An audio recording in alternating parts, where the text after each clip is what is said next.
Guys, itong lumang notebook na to, pwede natin itong gawing laruan. Laruan para sa ating mga anak.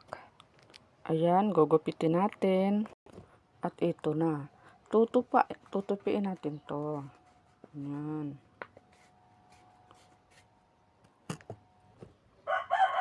Ganito, paano gumawa ng isang paper doll para sa anak natin. Ganito yung head. Ganyan. Tapos, ganun.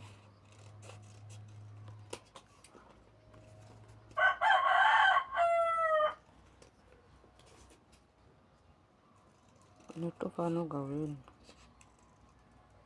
Ito yung walang mukha niya.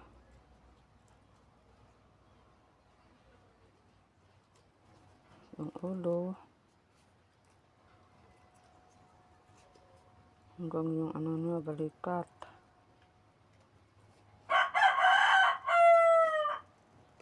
Ganun. Yung kamay.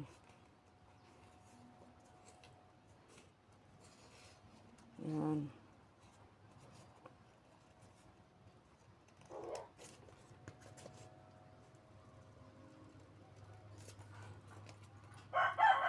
Tapos yung katawan.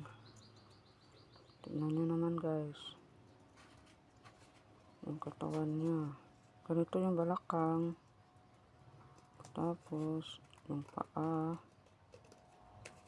Yan. Nakasapatos na to. Yan. Yan. Ganun. Tapos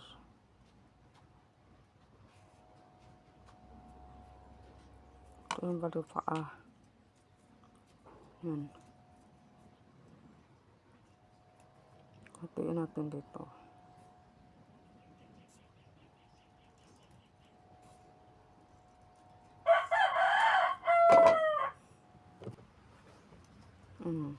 Ganito na yan siya. Ganyan na.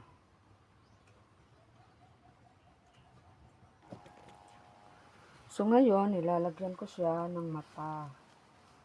Yung mukha.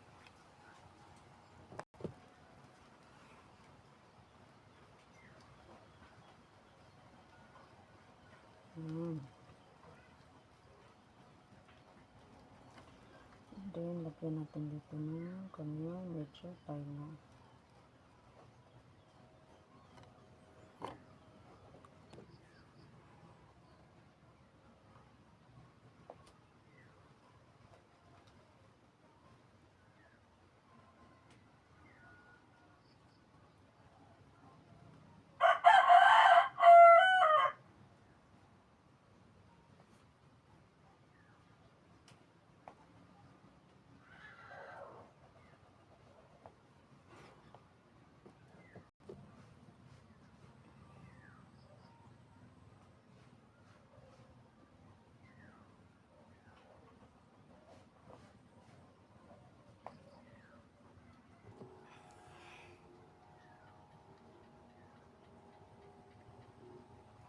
Ito yung ginagawa namin nung bata pa ako.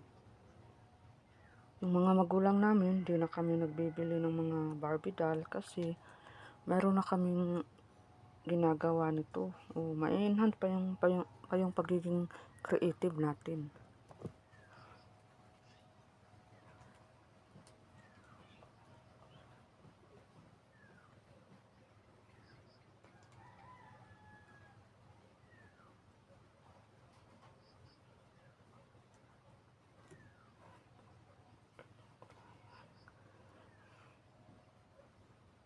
Kinukulayan po natin.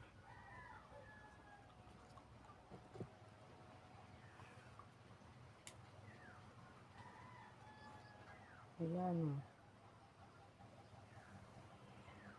Yung ate Ami ko at yung bunso naming kapatid na si Chris, yun, mahilig din yun gumawa ng ganito.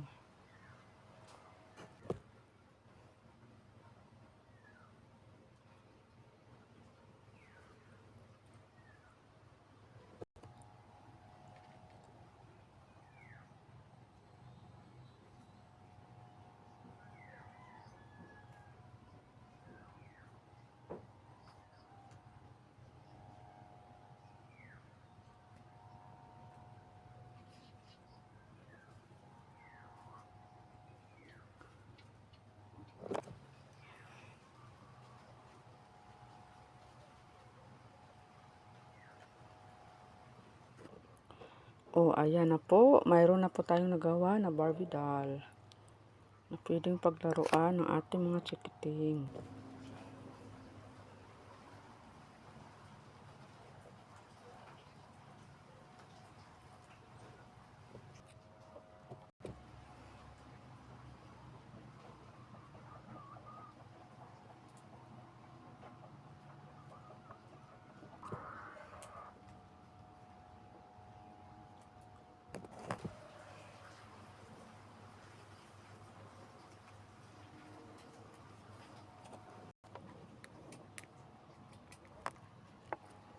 Ayan, tapos na. Pwede na ito natin gawing laruan ng mga bata. Salamat sa panonood. Thank you. God bless.